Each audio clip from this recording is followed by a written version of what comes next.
Olá, está começando pela TVO e pela Rádio AL o programa semanal Parlamento Debate. Como a crise internacional está afetando a indústria catarinense?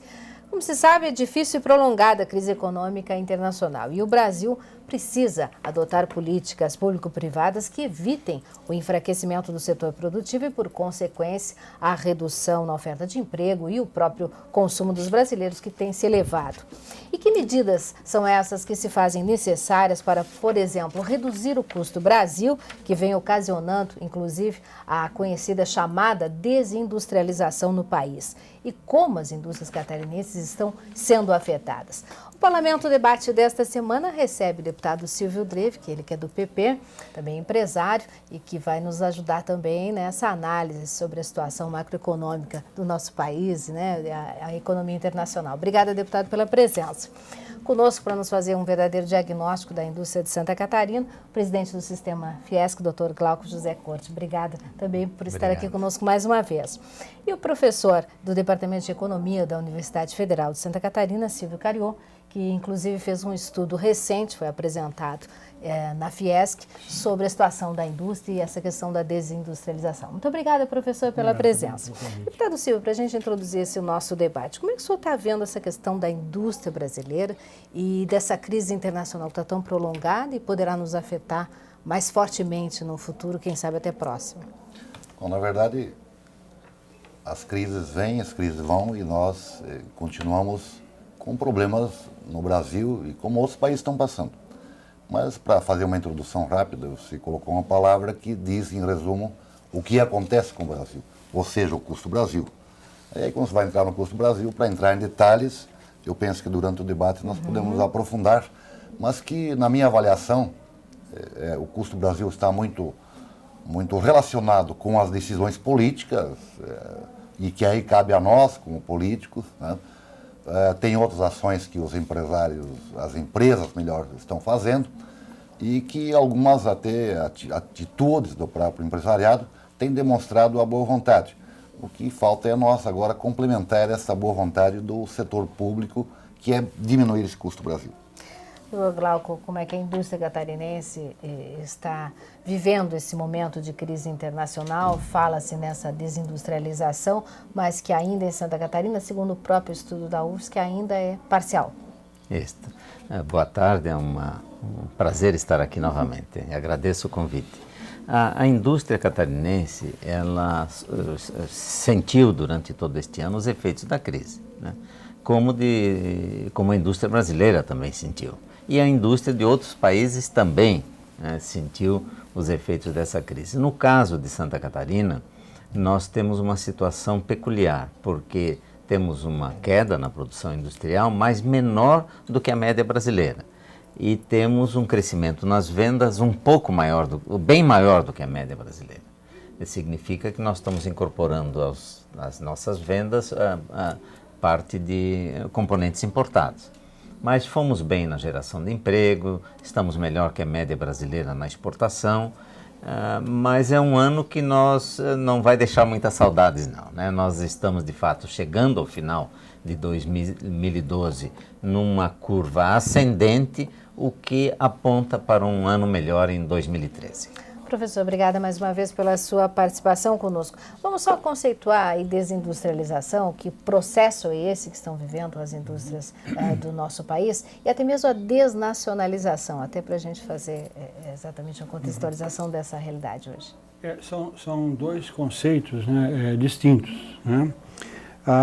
Primeiro, a desindustrialização é um termo comumente usado para explicar a perda de participação da indústria na formação da riqueza de um país, né? Uma riqueza de um país é formada pelas contribuições do setor agrícola, do setor industrial, né, do setor de comércio e de serviço. Então, esses quatro pilares que sustentam esse edifício da riqueza de um país. A indústria, como parte dessa estrutura, vem perdendo participação ao longo dos últimos 15 anos, né? Não é um processo de longo alcance. 15 anos em economia não é um espaço significativamente longo, né? E mesmo porque nos últimos 3, 4 anos há uma tendência de reversão desse processo de perda de participação em nível nacional. Está sendo atenuado esse impacto. Então, o primeiro conceito é esse, de desindustrialização. Perda da capacidade da indústria gerar riqueza, né? É claro que dentro da indústria há vários setores de imóveis, setor de calçado, setor químico, setor eletrônico, né, setor de papel e celulose, ou seja, mais diferentes setores. Dentro desses setores, há setores que estão perdendo realmente dinamismo, mas há outros setores que estão crescendo. Né? Em Santa Catarina, quem estaria perdendo? Móveis, madeira? No caso do catarinense, tem vários setores que estão perdendo dinamismo, sobretudo os tradicionais, né? O setor têxtil vem perdendo dinamismo, o setor de imóveis, o setor de calçado, o setor cerâmico, de revestimento, vem perdendo dinamismo, né? E parte também do setor de alimentos, em particular aves. Então, esse é o conceito primeiro de desindustrialização. O segundo conceito é desnacionalização, né? O conceito de desnacionalização está ligado à propriedade nacional que é adquirida, né? Por capitais estrangeiros. Né? Quando vem alguém de fora e compra uma empresa nossa. Exatamente. Então você tem um processo de desnacionalização, ou seja, a empresa nacional era adquirida por empresas estrangeiras.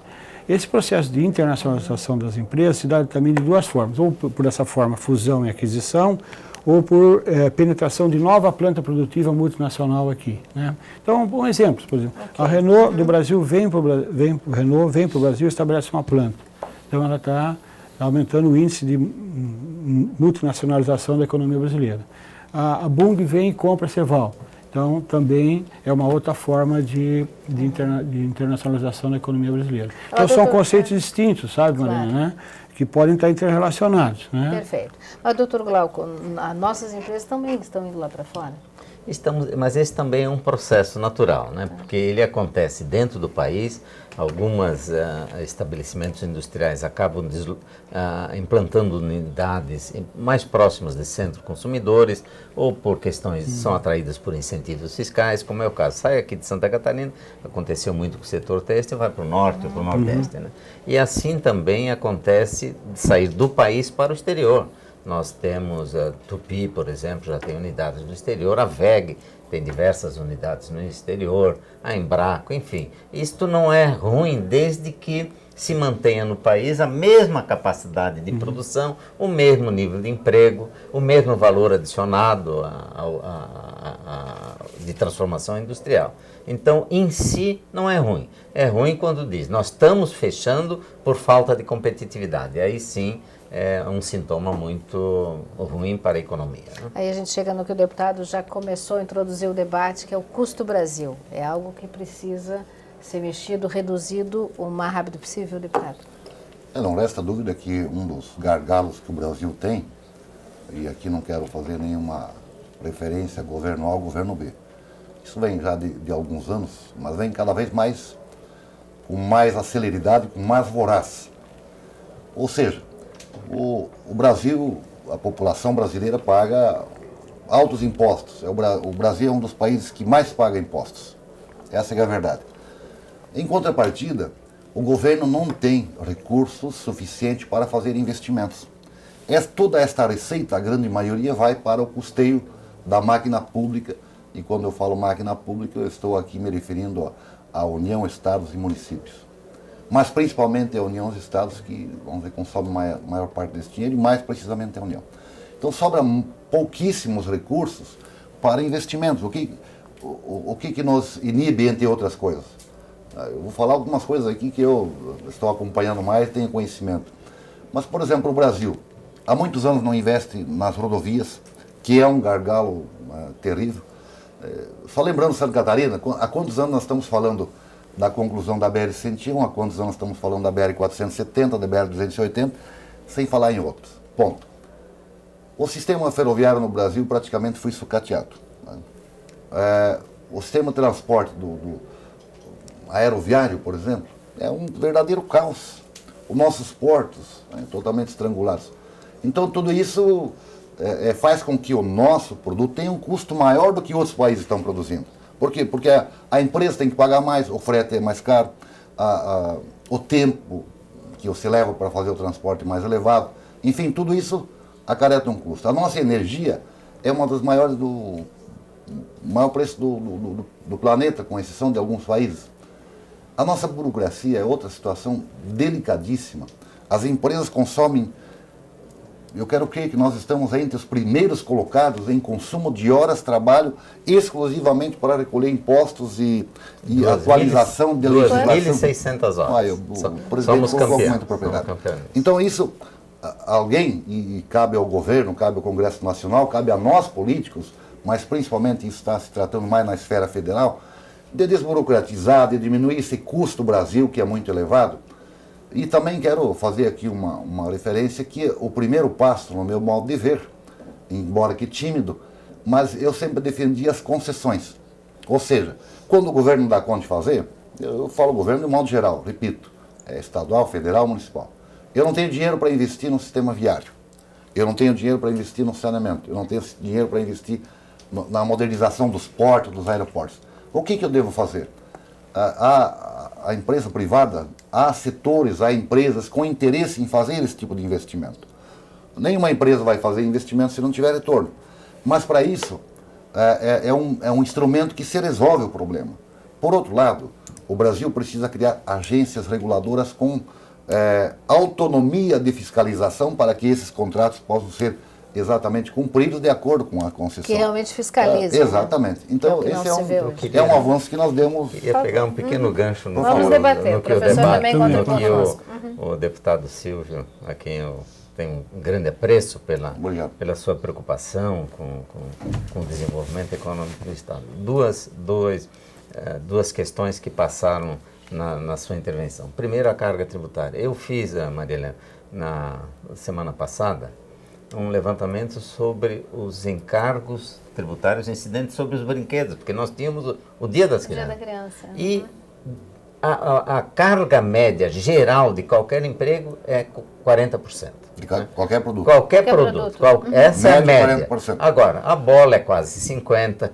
Todo pai gosta de comprar uma bola para criança, uma bicicleta é quase 50%, um par de patins é quase 60%. Então, o pai está dando para o filho, o que ele dá para o filho, uma parte é brinquedo, a outra é imposto. Né? Quer dizer, é elevado, é exagerado isso. Isso é uma coisa. A outra, deputada, ontem nós tivemos 2 dias, eventos importantes no oeste de Santa Catarina.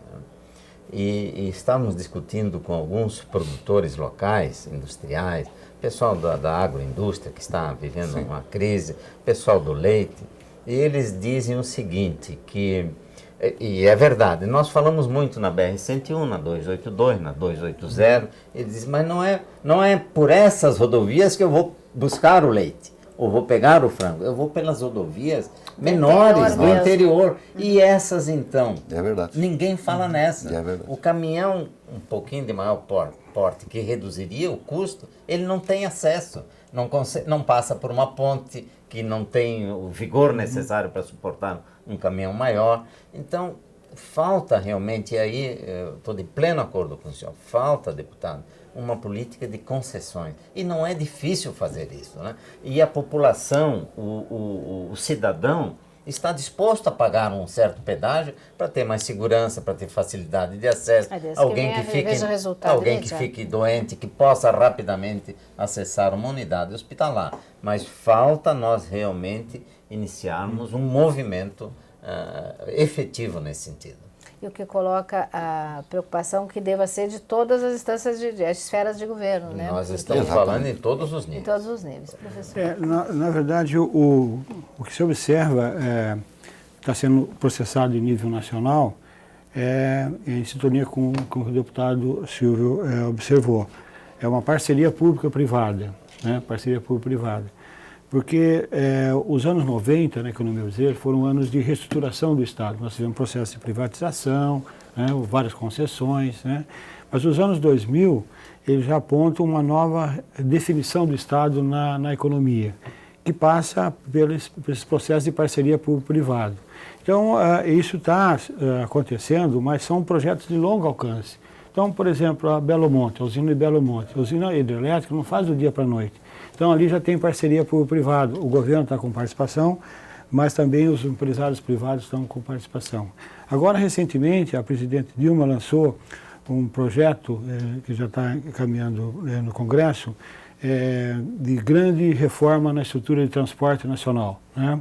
Onde também parcerias públicas privadas vão reestruturar estradas, né? Ao ponto de estabelecer um valor mínimo que o empresariado que investir no setor de rodovias tenha. Se o fluxo de pedágio não compensar, o governo vem e restitui o empresariado do investimento naquele nível previamente estudado. Então, há um processo também de mudança da postura do Estado em relação aos segmentos infraestruturais, porque, na verdade, se nós não resolvermos os problemas estruturais, transporte, comunicação, energia, não tem como nós crescermos, né? É verdade. E a economia é como as nossas vidas. As oportunidades passam, elas podem não voltar, e geralmente às vezes não voltam. Está sendo aberta a possibilidade do Brasil ter grandes crescimentos futuros, mas se não resolver esses problemas infraestruturais, não tem como solucionar. O professor coloca bem. Acho que o atual governo, nós temos que reconhecer que está fazendo um esforço no sentido de melhorar a competitividade, sobretudo do setor industrial. Isso é verdadeiro. Mas o tempo do setor público é diferente do nosso. Os pintinhos que estão lá no aviário, que não têm ração, porque o milho não chega, eles não esperam, eles estão morrendo. Né? O leite está se estragando. Então, nós precisamos ter um sistema de maior agilidade. E talvez a forma seja essa mesma. Vamos dar concessão para que o setor privado imediatamente faça os investimentos em infraestrutura. Eu penso que teve duas fases, como o professor Silvio colocou, que foi a fase também das privatizações, das concessões na década de 90, e algumas de fato tinham que ser privatizadas porque não estava pagando a conta. Né? Agora, o modelo da concessão eu defendo primeiro porque o patrimônio continua da União, do Estado, enfim, né? Mas ao mesmo tempo permite que esta empresa que vai operacionalizar, ela faça um investimento em um retorno que é legítimo. E aí a celeridade é muito maior pela burocracia do que tem no sistema público. O sistema público é burocrático. Eu tive a oportunidade de ser prefeito e quando você está no executivo, você sente muito mais do que no legislativo. Porque o executivo tem que fazer a coisa andar, tem que fazer acontecer. E aí o processo licitatório, alguém não concorda, entra na justiça, é uma morosidade extrema. Então eu penso que esse novo momento, esse novo período que a presidenta agora colocou e que vai colocar em operação, que é as concessões, desde que se dê celeridade, é muito importante para o Brasil. Segundo, eu acho que ela tem que, na minha opinião, ainda dar um avanço maior, porque até fazer essa primeira etapa, se não começar a segunda, de novo, nós vamos ter de novo um intervalo aí.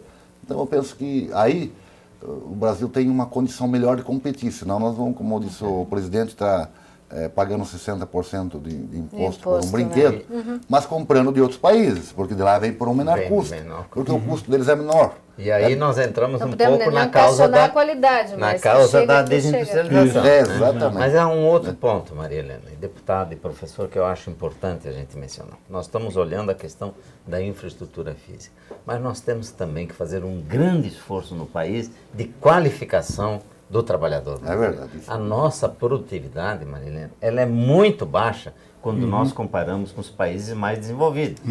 E se não melhorarmos a qualidade dos nossos trabalhadores, dos nossos jovens, o nosso futuro estará comprometido. Né?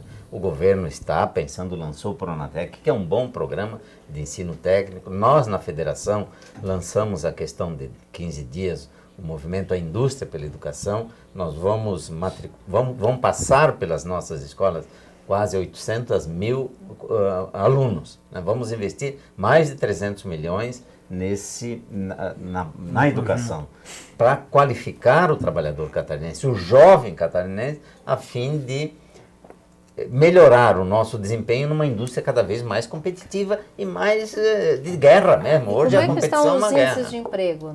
Nós estamos vivendo a época do pleno emprego. E quando vivemos o pleno emprego, é mais difícil conseguir aluno, porque ele está empregado. Né?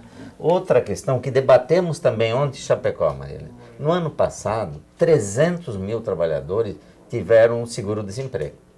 Ora, isso é quase metade dos trabalhadores que estão empregados no setor Porque o industrial. governo já está revendo, né? Está, como conceder esse felizmente, benefício, já está sendo revisto. É um orçamento muito grande, é mais de 40 bilhões em todo o país, e agora o governo, aliás, atendendo uma pressão grande do setor privado, definiu que na terceira vez em que o empregado vai pedir o seguro-desemprego, ele tem que comprovar ter feito um curso de capacitação profissional. Acho que deveria, mas deveria ser já na primeira vez. Eu concordo também. Já na primeira vez, porque é um bem que estamos fazendo a ele, estamos qualificando para ele ter mais facilidade de conseguir um bom emprego e um bom salário. E o país não vai crescer o que se imaginava que cresceria. O que isso representa? Eu gostaria que vocês falassem também em relação ao nosso Estado. Certo. Na verdade, essa Era 3%, crise... né, do PIB. A expectativa é 3%. Começamos caiu até em com um 2. pouco maior, estamos em 1,5. 1,5, já não é mais exatamente, 2. Porque essa crise que nós estamos vivendo, essa crise dos anos 2008 para cá, ela só tem semelhança com a crise de 1929. Né? Então, se pegar 1930, para ficar mais fácil o cálculo, até 2010, são 80 anos, nós estamos em 2012, 82 anos, nós não tivemos uma crise tão profunda no sistema capitalista. Então, é uma crise de longa duração. Né? Só que essa crise que nós estamos vivendo, ela tem mecanismo de proteção. Os governos estaduais, os governos nacionais estão protegendo o sistema, como está fazendo aqui, os Estados Unidos estão fazendo, a Alemanha também está fazendo. Mas é uma crise de longa duração. E isso e como pela primeira vez na história também, é uma crise que não aconteceu na América Latina, ela aconteceu nos países desenvolvidos, a crise. De lá ela está jogando efeitos para cá. Né? E uma questão importante na economia com relação à confiança e com relação a previsões do futuro. Então, o consumidor hoje, brasileiro, está com medo de consumir, dado o elevado nível de endividamento que já se encontra. Porque os vários incentivos fiscais, os vários incentivos financeiros foram possibilitando acesso ao consumo via endividamento. Né? Mas isso está chegando no limite desse endividamento. E o próprio consumidor tem medo que se a crise vir para o Brasil, ele perder o emprego, ele adentrar o seguro-desemprego. Então, o consumidor não está adentrando ao mercado de consumo como foi 2008, 2009, 2010, né? E 2011. Por sua vez, o empresariado também. Né? O empresariado está com... Porque decisões de investimentos, qualquer reversão tem custos. O empresário faz um barracão, depois no meio do caminho vê que não vai dar certo, ele vai ter um custo financeiro. Ele gastou com aquilo. Exatamente. Né? Então, nós estamos vivendo um círculo vicioso, o consumidor não consome, o empresário não investe. Então, isso vem despencando em termos de crescimento, de expectativa de crescimento. De 4,5 nós vamos chegar a 1,5. Né? Então, esse é o sentido. É aí que o governo tem feito. O governo, dentro da capacidade dele, ele está gastando. Ele está gastando. Ele está investindo, então, no que ele pode. Então, o caso, por exemplo, aqui em Santa Catarina, o BNDES está transferindo cerca de 3 bilhões de reais para investimento no setor de transporte. Então, o gasto do Estado vai impulsionar as atividades relacionadas a duplicar rodovias, reformar rodovias. Então, é nesse sentido que o Estado pode, mas a capacidade do governo gastar é pouca, porque quem empurra a economia é o setor empresarial. Ok, nós vamos fazer um rápido intervalo, daqui a pouquinho a gente volta aqui com o Parlamento Debate, fazendo essa análise de como a crise internacional está afetando a indústria catarinense. Em um instante só, a gente já volta pela TVA e pela Rádio AL.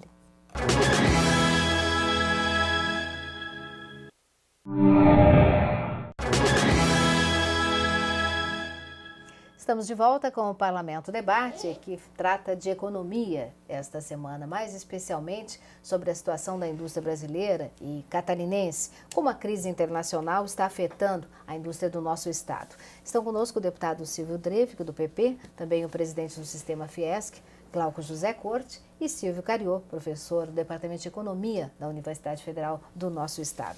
No primeiro bloco, professor, o senhor falava um pouco sobre a questão do consumo. Já está menor, o brasileiro já preocupado com o endividamento, enfim, com o futuro da economia do seu país, como consequência da própria crise internacional. E a gente já sabe da história de outros países, como os próprios Estados Unidos, com relação ao consumo. Nós corremos esse risco no Brasil, dessa bolha, né, em função do consumo? Os estudos, eles apontam que nós não ainda chegamos no limite, né, do grau de endividamento ter consequências maiores no sistema financeiro, porque o sistema financeiro ele empresta recurso e esse recurso depois tem que voltar a oxigenar pelo pagamento dos devedores, né? Ainda não chegamos no limite, mas chegamos na existência do temor, né, que poderá vir ter problemas maiores no futuro se o país só buscar a retomada em função do endividamento, em função do financiamento. Eu acho que o momento agora é reverter, não mais no sentido de financiamento do consumo, mas de financiamento do investimento. Né, do investimento. Então o setor empresarial ele precisa ser estimulado a fazer investimento.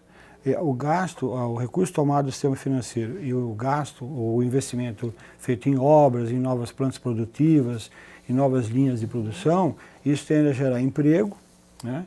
E gerando emprego gerará renda, novos produtos e a economia volta. Então a preocupação agora é financiar o investimento, mas depara com outro problema. Qual que é o problema? A expectativa empresarial em termos do retorno do investimento que poderá ser feito. Se essa expectativa do valor do real com relação ao dólar também, houve né? um certo equilíbrio agora, né? Tá. Hoje a nossa dificuldade de exportação é mais em decorrência da contenção do crescimento nos países mais desenvolvidos do que do dólar. Mas há dois fatores chaves que vão desenhar o nosso futuro e o futuro de qualquer país. É o nível de investimentos e a qualificação dos nossos trabalhadores, a educação. Se eu hoje não preparo os jovens que estão na escola, daqui a 10 anos nós não teremos, ou 15 anos, trabalhadores qualificados, profissionais qualificados. Se eu não invisto hoje, eu não tenho daqui a 5 anos, né, oferta suficiente para atender o crescimento do mercado. Investindo no aumento da produção, mas em tecnologia, inovação. Sempre buscando ter a maior produtividade. Então, nós hoje diríamos o seguinte, o nosso problema não é os dias de hoje, nem o ano que vem, são os próximos anos. Nós temos que tomar decisões hoje que vão impactar o nosso futuro. Essa é a questão fundamental. Bem lembrado, né, pelo nosso presidente, quando ele fala em qualificação, em outras palavras, nos remete à educação, e que automaticamente é conhecimento.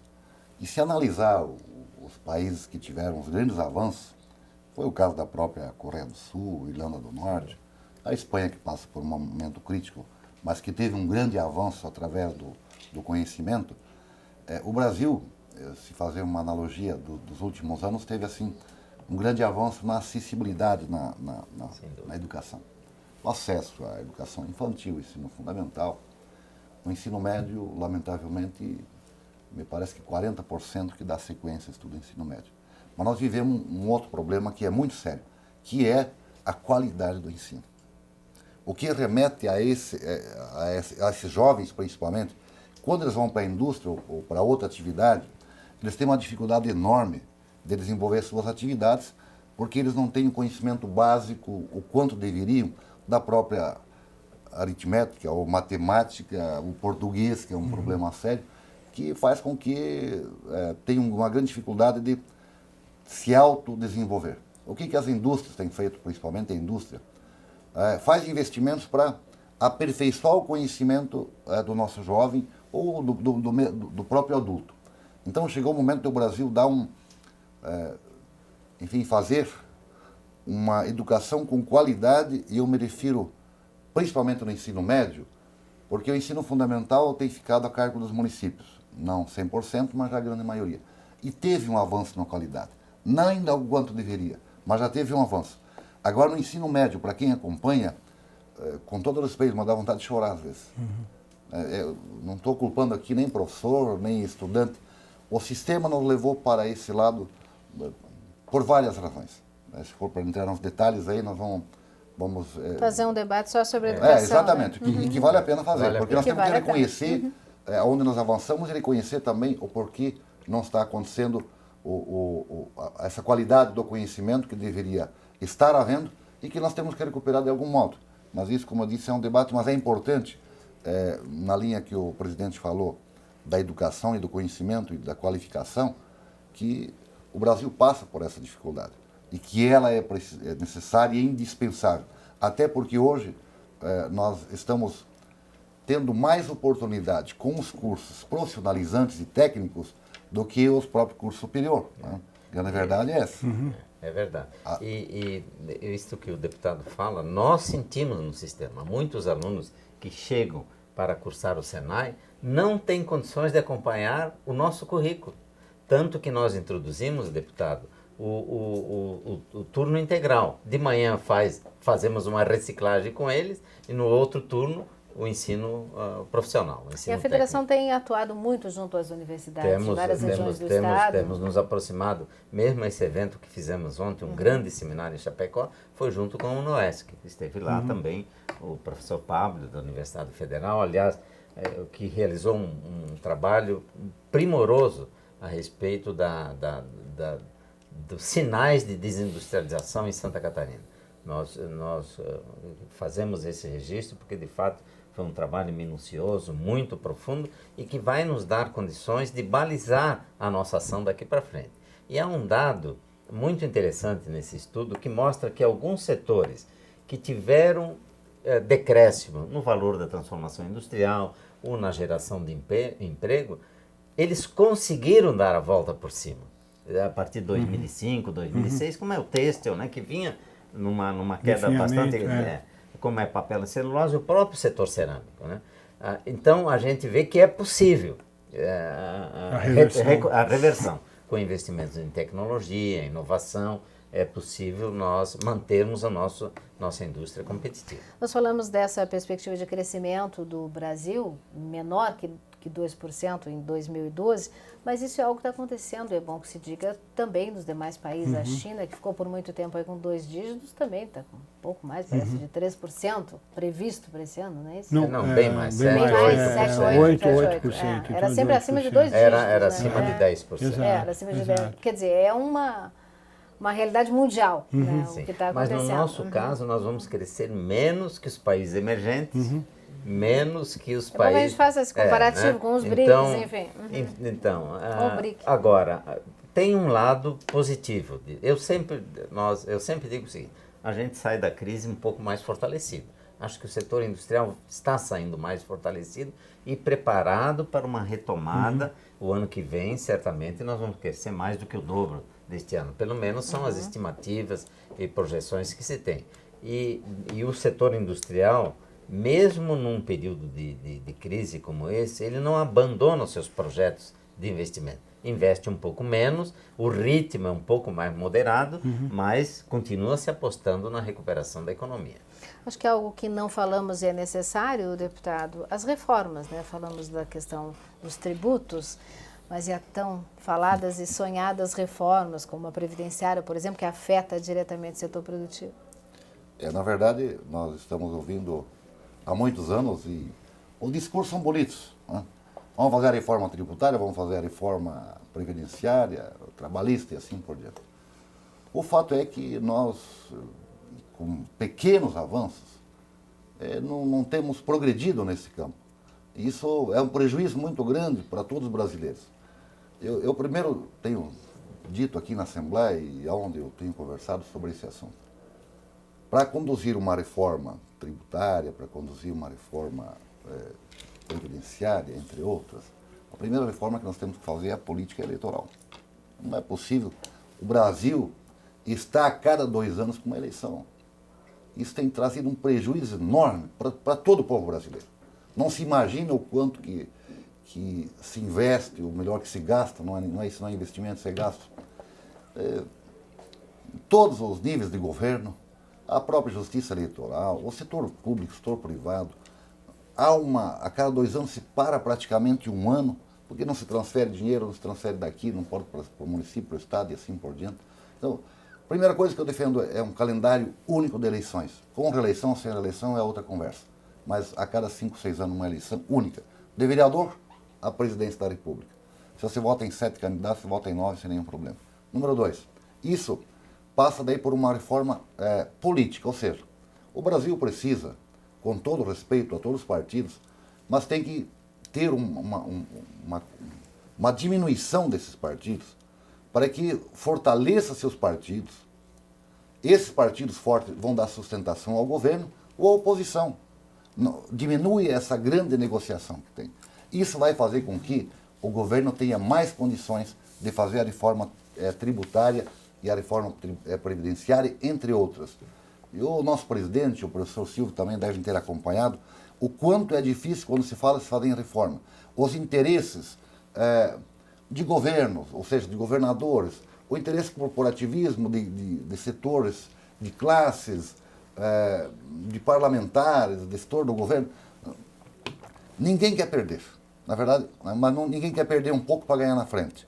Então, se não tiver um avanço e uma decisão de se fazer essas reformas para que haja um clima, para que haja um ambiente onde todos podem perder um pouco hoje, mas todos vão ganhar amanhã, não tem como chegar a esse consenso, porque há uma divergência muito grande daqueles que deveriam fazer, que é principalmente o Congresso Nacional, mas junto também, obviamente, com quem comanda o país. E aí, como eu disse, quando você faz uma reunião para tratar do assunto em semestre, por exemplo, o Brasil tem semestre para tudo que é gosto. Cada estado faz o seu com incentivos e você vai dizer o quê? Se o estado faz, por que o outro não pode fazer? Não é verdade? E aí chega o que nós chegamos há pouco tempo atrás, que o estado de Santa Catarina era um estado importador e de repente, ou se faz alguma coisa, né, para dar uma amenizada nesse problema, mas quem sofreu as consequências fomos nós. Então, volto a repetir, temos que trabalhar primeiro com reforma política eleitoral para fazer as outras reformas para o bem do Brasil, para o bem da nação brasileira. Eu queria salientar um outro ponto, visto na perspectiva econômica, eu acho que a universidade tem essa função, né, de nós olharmos também a competitividade da indústria nacional e também catarinense no âmbito internacional, né? Porque hoje, com as barreiras de entrada e saída extremamente reduzidas, o imposto de importação é baixo, as barreiras alfandegárias são diminutas, né? Então os produtos importados estão entrando com facilidade muito grande em todos os países, né? Assim como nós entramos nos outros países, nossos produtos, os outros produtos também entram aqui, né? Então, e a indústria nacional, que estamos estudando, né, e em particular catarinense, ela está sendo questionada a sua posição pela facilidade de entrada dos outros produtos, porque hoje não se pode mais ter barreiras protecionistas, né? O mundo hoje é outro, né? Pelo menos, né? Pelos novos padrões de gestão dos outros países que estão na vanguarda, né? Então, eu acho que o nosso empresariado nacional, ele vai ter que rever suas estratégias também, né? Estratégias de produção, estratégia de comercialização, estratégia de marketing, porque os outros países que são mais avançados que nós. Então, vamos pegar alguns exemplos, né? Nós achávamos que produzimos a melhor cerâmica do mundo, cerâmica de revestimento, né? No entanto, a tecnologia chinesa está produzindo pisos de grãos de porcelanato tanto quanto bom como o nosso. É claro que lá, eles vão ter menos custo chinês, e nós temos custo Brasil. Mas só isso é um lado da moeda. A moeda tem cara e coroa, né? Então, de um lado, tem o problema do custo Brasil. Concordo, há uma sintonia nossa aqui que o nosso custo é elevado, precisamos reduzir. Agora, por outro lado, há a questão da tecnologia, a questão do padrão tecnológico. E vou citar um outro exemplo, né, da Coreia, né, que o deputado Silvio colocou.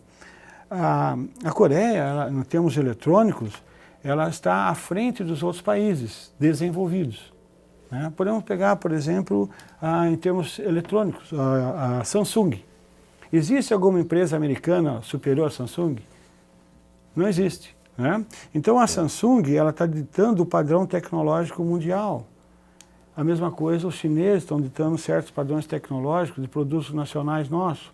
Então isso exige que os nossos produtores, os nossos empresários também, repensem suas estratégias, né, para fazer um enfrentamento propositivo com esses países que estão liderando. Porque quem lidera um setor, ele dita as novas regras, né, ele dita os novos condicionantes. Seria importante, por favor. O professor Silvio coloca bem. Nós acreditamos, professor, que só há nós não podemos querer competir em preços com os países asiáticos. Nós não vamos chegar lá. Quer dizer, daqui a muitos anos, quando o custo deles também subir, isso depende de uma série de fatores. Mas nós podemos competir com eles em inovação, em tecnologia, em flexibilidade, em logística, quer dizer, entregar o produto mais barato, um produto mais personalizado, que eles não têm essas facilidades ou vantagens que nós temos. Então nós temos que realmente, a indústria brasileira, a indústria catarinense tem que inovar, investir nisso. E no país ainda o nível de investimentos em ciência, tecnologia, inovação é muito baixo. Pesquisa também. Pesquisa, 1,6% do PIB, nós temos que dobrar isso. Né? A Coreia é 3,7%. Eu vi ontem isso aí. Né? Nós 1,6%, a metade. É a metade. Né? E outra coisa que eu acho que é fundamental, professor, é cada vez mais haver uma associação entre o mundo acadêmico e o mundo empresarial. Porque a grande parte dos nossos doutores, nós temos muitos doutores já no Brasil, né? Ainda estão na universidade, estão pouco nas indústrias. Né?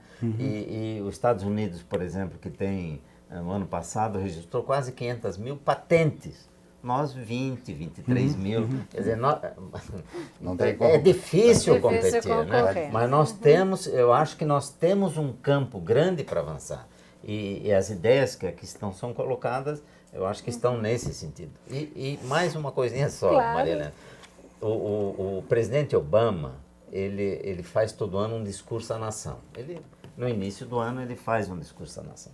Eu fiz questão de trazer, de recortar, porque é muito importante o que ele diz. Ele diz o seguinte, ele aposta, dizia, eu aposto numa nova América, porque aposto nos trabalhadores, né? Mas ele diz o seguinte, essa nova América começa com o setor industrial. E o trabalho da universidade mostra como a indústria puxa os outros segmentos. A tecnologia, o software, o serviço. Se a indústria, o serviço é um alavancador. A indústria não tem alavanca, Então tem que colocar os outros setores da economia. A indústria tem que estar no centro da estratégia do desenvolvimento do país. O governo, eu acho que está tendo essa visão, mas ainda está tímido em relação às reformas estruturais. Toma muita medida de curto prazo, que aquece a economia, mas não dá sustentabilidade no longo prazo. Perfeito. Muito obrigada pela presença, deputado, professor, também o presidente da Fiesc nesse Parlamento Debate. Apontamos aqui algumas políticas públicas e privadas que devem ser adotadas para fortalecer a indústria brasileira, em especial a catarinense, o nosso estado, que está em jogo. E uma indústria forte, a gente sabe, são empregos bons, bons salários, um bom consumidor, um consumidor de peso, desenvolvimento, né, e vida melhor para todos nós. Muito obrigada pela audiência. Até o próximo Parlamento Debate.